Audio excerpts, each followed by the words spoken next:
Assalamualaikum warahmatullahi wabarakatuh. Innal hamdalillah nahmaduhu ta'ala wa nasta'inuhu wa nastaghfiruh wa na'udzu billahi min shururi anfusina wa min sayyiati a'malina. May yahdihillahu fala mudilla lahu wa may yudlil fala hadiya lahu. Ashhadu an la ilaha illallah wahdahu la syarika lah wa ashhadu anna Muhammadan abduhu wa rasuluh. Qala Allah ta'ala fi kitabihil karim, ya ayyuhalladzina amanu taqullaha haqqa tuqatih wa la tamutunna illa wa antum muslimun. Ya ayyuhan nasu taqu rabbakum alladzi khalaqakum min nafsin wahidah wa khalaqa minha zawjaha وبث منهما رجالا كثيرا ونساء واتقوا الله الذي تساءلون به والأرحام إن الله كان عليكم رقيبا. يا أيها الذين آمنوا اتقوا الله وقولوا قولا سديدا يصلح لكم أعمالكم ويغفر لكم ذنوبكم ومن يطع الله ورسوله فقد فاز فوزا عظيما.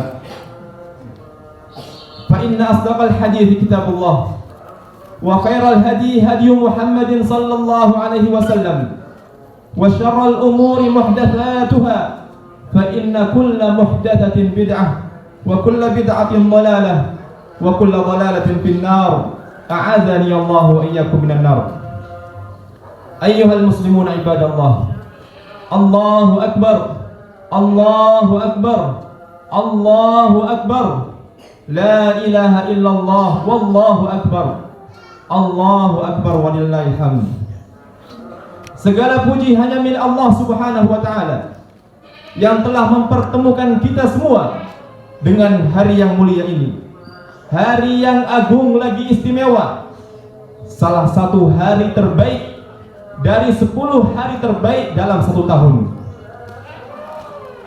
Yang pada hari tersebut amalan seorang hamba lebih baik dan lebih dicintai oleh Allah Subhanahu wa taala ketimbang amalan seorang hamba di hari-hari yang lain. Hal tersebut sebagaimana ditegaskan oleh Rasul sallallahu alaihi wasallam di dalam salah satu sabdanya. Beliau bersabda, "Ma min ayyamin al-'amalus salihu fiha ahabbu ila Allah min hadhil ayyam, yakni ayyamul ashr." Qalu walal jihadu fi sabilillah ya Rasulullah. Qala walal jihadu fi sabilillah illa rajulun kharaja bi nafsihi wa malihi falam yarji min dzalika syai'. Yang artinya Rasul sallallahu alaihi wasallam pernah bersabda, tidak ada hari yang amalan saleh padanya lebih dicintai oleh Allah Subhanahu wa taala ketimbang hari-hari ini, yaitu 10 hari pertama di bulan Dzulhijjah. Para sahabat pun bertanya, ya Rasulullah, wahai baginda Rasul, bagaimana dengan amalan jihad fisabilillah, yang mana amalan jihad merupakan amalan badan yang sangat agung? Rasul SAW menjawab, tidak pula dengan jihad fisabilillah. Jihad tidak bisa mengalahkan kemuliaan amalan yang dilakukan di hari-hari ini, kecuali kata Rasul, seorang laki-laki yang keluar ke medan jihad dengan membawa seluruh hartanya dan juga jiwanya, namun tidak ada yang kembali sedikit pun darinya. Orangnya mati syahid dan barangnya terampas. Baru yang demikian itu bisa mengalahkan keutamaan amalan di hari-hari ini. Maka ma'asyiral muslimin, jamaah salat Idul Adha rahimani wa rahimakumullah, pada hari ini kita berada pada tanggal 10 Dzulhijjah yang merupakan hari besar umat Islam, yang dikenal dengan hari raya Idul Adha. Padanya terdapat berbagai amalan salih, mulai dari memperbanyak takbir, meninggikan Allah Subhanahu wa taala, membesarkan Allah Subhanahu wa taala. Demikian pula salat Aid yang diiringi dengan ibadah kurban dan juga sedekah. Amalan-amalan itu semua akan kita laksanakan dan sebagiannya sudah kita laksanakan di hari-hari ini. Maka ma'asyiral muslimin, jamaah salat Idul Adha rahimani wa rahimakumullah, amalan yang banyak tersebut mengingatkan kepada kita sosok yang mulia, sosok yang agung, yaitu Nabiullah Ibrahim alaihi salatu wassalam. Tercatat dalam sejarah, beliaulah yang mencontohkan beberapa amalan salih yang kita lakukan di hari-hari ini. Sosok Nabiullah Ibrahim adalah orang yang paling taat kepada Allah. Nabiullah Ibrahim adalah orang yang paling merendah kepada Allah Subhanahu wa taala. Nabiullah Ibrahim adalah orang yang paling menghambakan diri kepada Allah Subhanahu wa taala. Dan Allah Subhanahu wa taala sering menyebut nama beliau di dalam Al-Qur'anul Karim.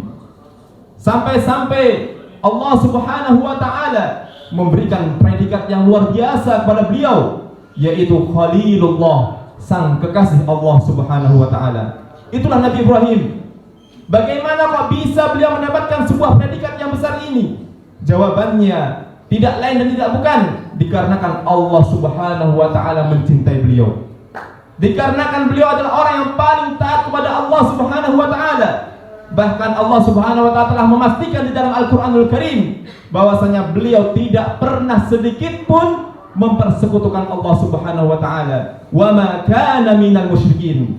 Dan Nabiullah Ibrahim tidaklah tergolong dari orang-orang musyrik.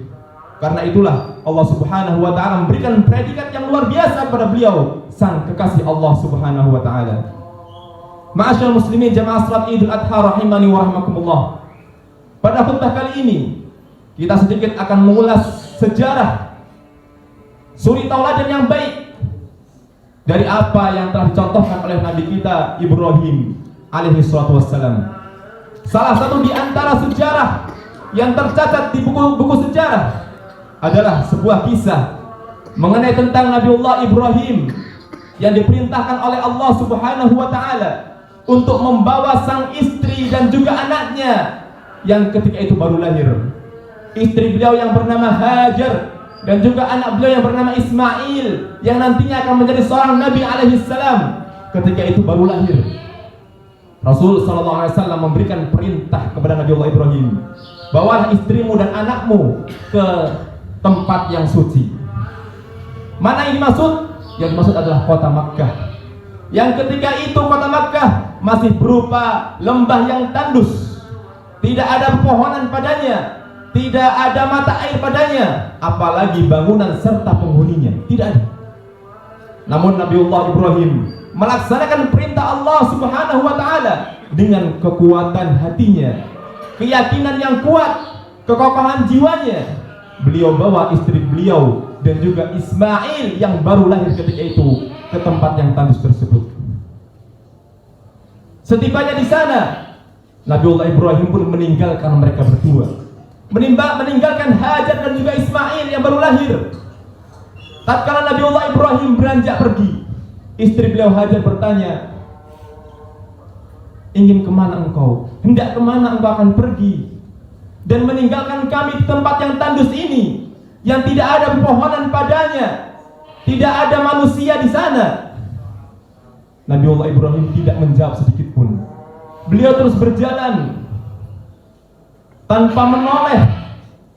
Tidak ada satu kata patah pun yang terucap dari beliau. Namun Hajar radhiyallahu anha terus mengulang pertanyaan yang sama. Hendak kemana engkau akan pergi meninggalkan kami di tempat yang tandus ini?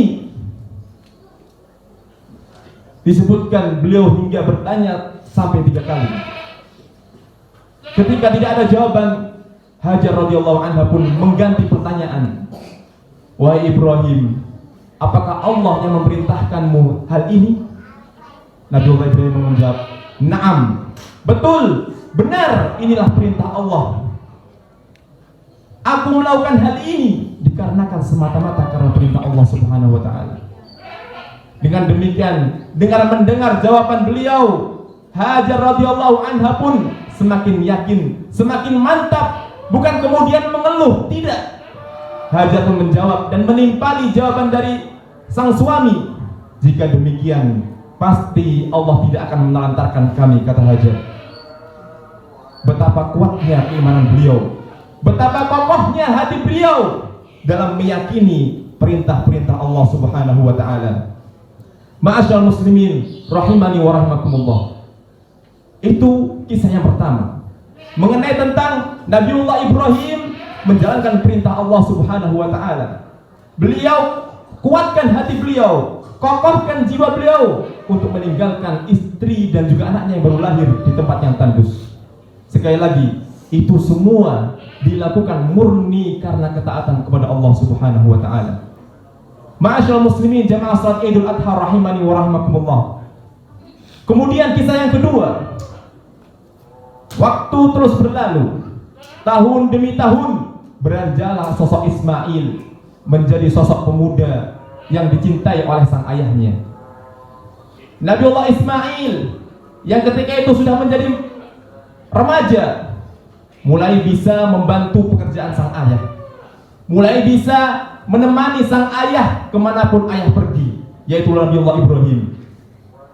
Tatkala kondisi seperti ini, sedang sangat cintanya Nabiullah Ibrahim kepada Ismail radhiyallahu taala anhuma alaihi wassalam, tiba-tiba Allah Subhanahu wa taala kembali menguji Nabiullah Ibrahim.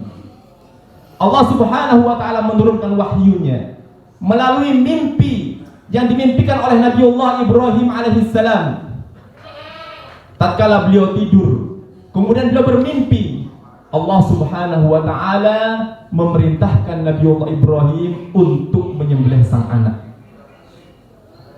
Sebuah perintah yang luar biasa, yang jikalau mungkin perintah tersebut jatuh kepada kita semua, tidak akan mampu untuk mengerjakannya. Bahkan mungkin sebagian kita rela atau berani untuk mendurhakai Allah Subhanahu wa taala dikarenakan beratnya perintah tersebut. Namun Nabiullah Ibrahim bukan manusia biasa seperti kita. Beliau adalah orang yang paling kuat imannya, paling mentauhidkan Allah Subhanahu wa taala. Begitu dapat wahyu tersebut melalui mimpi beliau, beliau menguatkan hati beliau untuk menyampaikan berita tersebut kepada ananda Ismail, yang ketika itu masih sangat dicintai oleh beliau radhiyallahu taala anhuma. Tatkala Nabiullah Ibrahim bertemu dengan Ismail, beliau mengutarakan apa yang beliau dapati di dalam mimpi beliau. Yang demikian itu sebagaimana yang telah Allah abadikan di dalam surat As-Saffat. Allah Subhanahu wa taala berfirman mengenai percakapan antara kedua insan yang mulia ini, Nabiullah Ibrahim dan juga Ismail alaihi wassalam. Allah Subhanahu wa taala berfirman, Rabbi habli minas salihin. Fabasyarnahu bi ghulamin halim. Falamma balagha ma'ahu as-sa'ya qala ya bunay inni ara fil manami anni adbahuka fanzur madza tara. Qala ya abati if'al ma tu'mar satajiduni insyaallahu minas sabirin. Falamma aslama wa tallahu lil jabin wa nadainahu ayya Ibrahim qad saddaqta ar-ru'ya inna kadzalika najzil muhsinin. Allah Subhanahu wa taala berfirman yang artinya, ketika Nabiullah Ibrahim berdoa kepada Allah, wahai Rabbku, karuniakanlah kepadaku keturunan yang saleh. Maka kami berikan kabar gembira kepadanya, yaitu Ibrahim, berupa anak yang penyabar, kata Allah Subhanahu wa taala. Anak yang memiliki sifat penyabar yang luar biasa. Falamma balagha ma'ahu as-sa'ya. Dan tatkala Ismail telah beranjak dewasa, remaja, usia pemuda, qala ya bunai, Ibrahim berkata kepada anaknya, wahai putraku, inni ara fil manam, sesungguhnya aku melihat di dalam mimpi, anni azbahuka fanzur madza tara, bahwasannya aku menyembelihmu, maka perhatikanlah apa pendapatmu. Seorang ayah dengan kuat berani menyampaikan kepada sang anak. Tidak disangka anak tersebut menjawab, ya abati fa'al ma tu'mar, wahai ayahku, lakukanlah apa yang telah diperintah untukmu. Satajiduni insyaallah minas sabirin, engkau akan mendapatiku insyaallah termasuk dari orang-orang yang sabar. Luar biasa percakapan antara sang ayah dan anaknya dan putranya.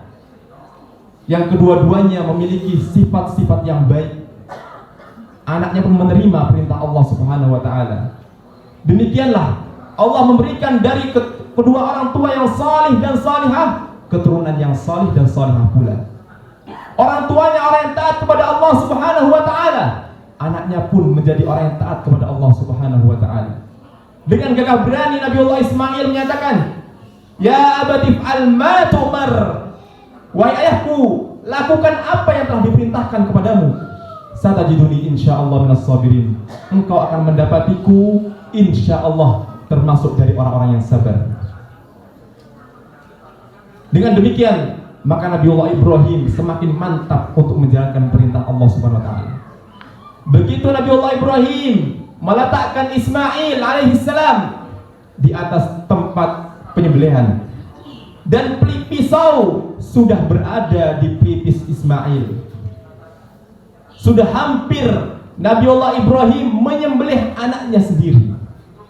Ketika itu Allah Subhanahu wa taala menyeru dari langit, "Wa nadainahu ayya Ibrahim, qad saddaqta ar-ru'ya." Wahai Ibrahim, sungguh engkau telah membenarkan mimpimu. Inna kadzalika najzil muhsinin. Sesungguhnya dengan demikian kami akan membalas orang-orang yang berbuat baik. Kemudian Allah Subhanahu wa taala, "Wa fadainahu bilibhin adim." Allah Subhanahu wa taala berfirman, dan kami pun menggantikan Ismail. Kami tebus Ismail alaihissalam dengan sesembelihan yang besar. Ma'asyiral muslimin, jamaah salat Idul Adha rahimani wa rahmakumullah.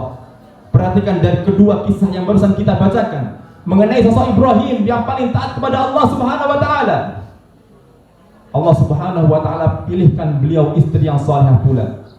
Ketika Nabiullah Ibrahim di masa dakwahnya kepada kaumnya, beliau senantiasa mentauhidkan Allah, mengajak untuk mentauhidkan Allah, tidak mensekutukan Allah Subhanahu wa taala. Allah pilihkan kepada beliau istri yang salihah, yang taat kepada suaminya, yang taat kepada Allah Subhanahu wa taala, hingga bisa mendukung suaminya dalam menjalankan segala perintah Allah Subhanahu wa taala.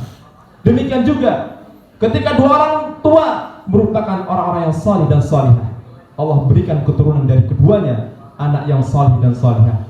Ma'asyiral muslimin, jamaah salat Idul Adha rahimani wa rahmakumullah. Beberapa faedah yang kita bisa petik dari dua kisah yang di atas. Sungguh banyak faedah yang kita bisa ambil darinya. Namun karena keterbatasan waktu, kita akan menyebutkan beberapa saja faedah yang kita bisa ambil dari dua kisah di atas.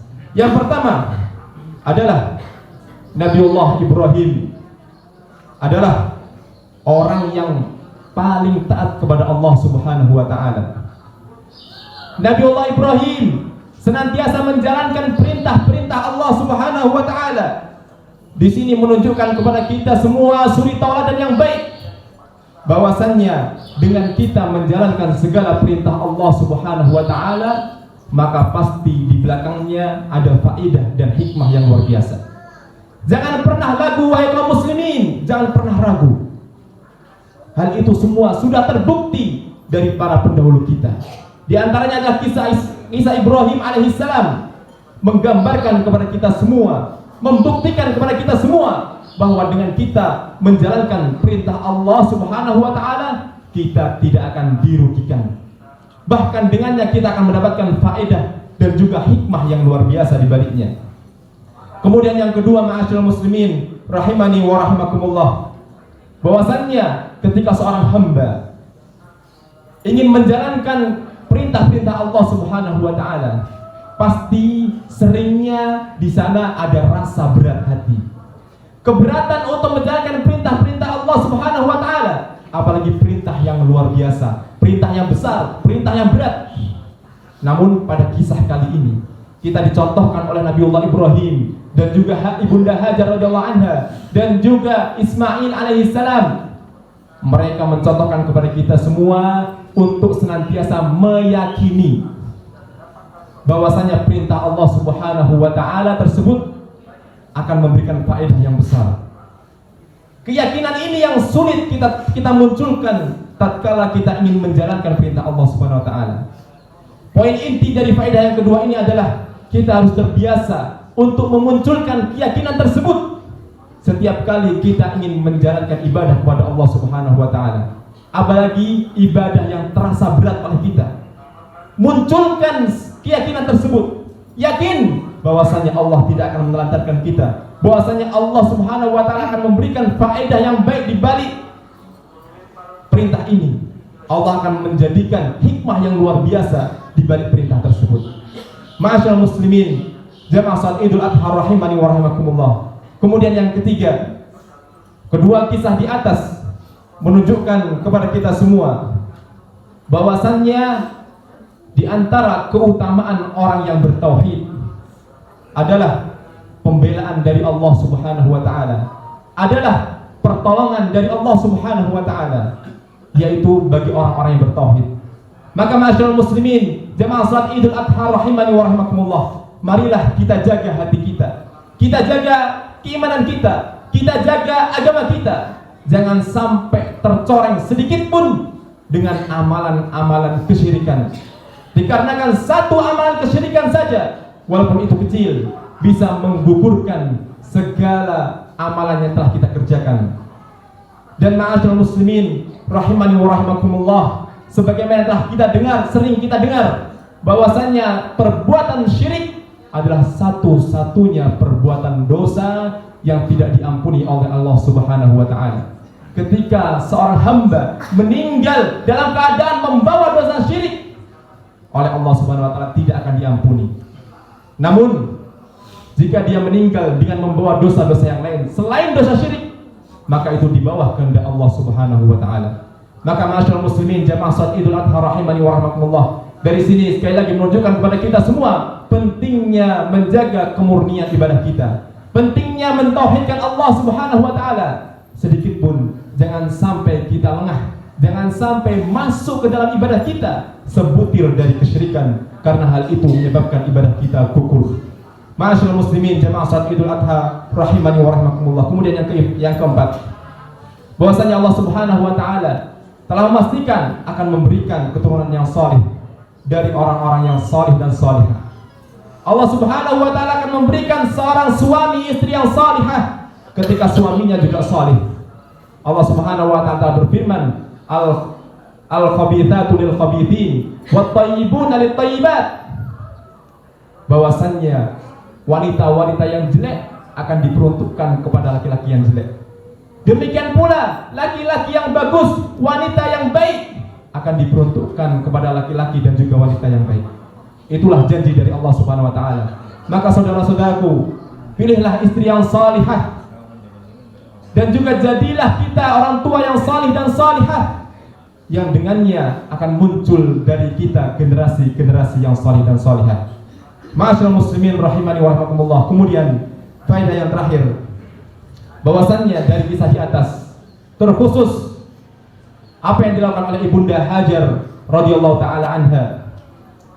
Beliau adalah seorang ibu yang kuat, seorang ibu yang kokoh, seorang ibu yang taat kepada perintah suaminya di atas al-haq, di atas kebenaran, seorang ibu yang taat kepada Allah Subhanahu wa taala. Maka ini menjadi suri tauladan bagi kita semua, terkhusus kaum muslimat, bahwasannya seorang wanita harus kuat, tidak mudah mengeluh, tidak mudah berkeluh kesah, tidak mudah berputus asa.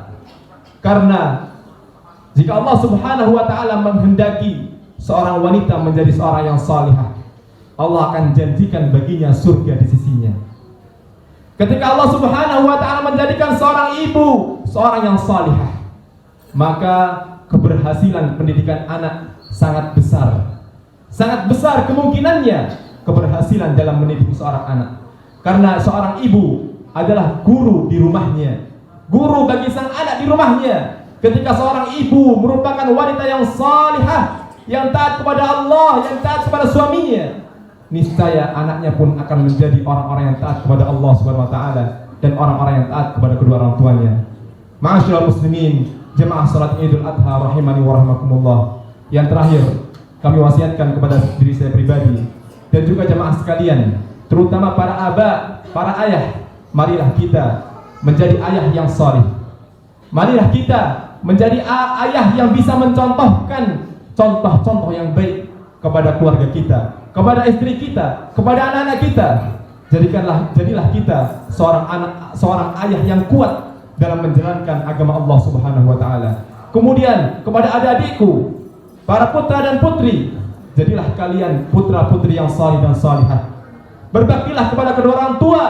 Lakukanlah dan laksanakanlah segala perintah dari orang tuamu selama itu adalah perkara yang ma'ruf, perkara yang benar, bukan perkara kemungkaran. Demikianlah patuhilah kedua orang tuamu dimanapun engkau berada. Bersabarlah atas ujian yang menimpa kedua orang tuamu dan juga menimpa dirimu. Kemudian yang terakhir, wahai kaum muslimat, jadilah kalian ibu-ibu yang luar biasa. Di samping jasanya dalam rumah tangga sangat besar, maka jadikanlah jasa kalian itu lillah wa billah, karena Allah Subhanahu wa taala. Taatilah suamimu karena Allah Subhanahu wa taala, dan kerjakanlah segala perintah Rabbmu karena Allah Subhanahu wa taala.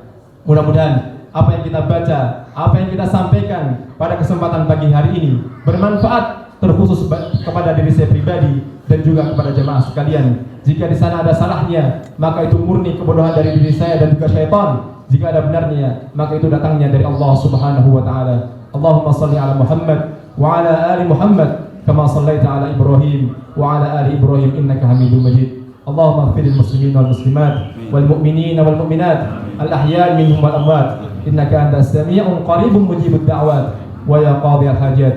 Allahumma inna nas'aluka al-huda wat-tuqa wal-'afafa wal-ghina. Allahumma inna nas'aluka 'ilman nafi'a wa rizqan thayyiba wa 'amalan mutaqabbala. Ya Allah, tolonglah saudara-saudara kami yang berada di negeri Palestina sana. Tolonglah mereka, bantulah mereka, tolonglah mereka terhadap musuh-musuhmu ya Allah. Hancurkan musuh-musuhmu dari kalangan Yahudi dan selain mereka dan sekutu-sekutu mereka. Hancurkanlah mereka. Tolonglah saudara-saudara kami di sana ya Allah. Amin Allahumma amin. Semoga Allah Subhanahu wa taala menerima seluruh amal ibadah kita, dan mudah-mudahan sesembelihan kurban kita menjadi amalan yang diterima oleh Allah Subhanahu wa taala dan berhasil menjadikan kita dekat dengan Allah Subhanahu wa taala. Amin Allahumma amin. Rabbana atina fid dunya hasanah wa fil akhirati hasanah wa qina adzabannar. Wa sallallahu ala nabiyyina Muhammad wa ala alihi wa sahbihi wasallam. Subhana rabbika rabbil izzati amma yasifun wa salamun alal mursalin walhamdulillahi rabbil alamin. Wassalamualaikum warahmatullahi wabarakatuh. Waalaikumsalam.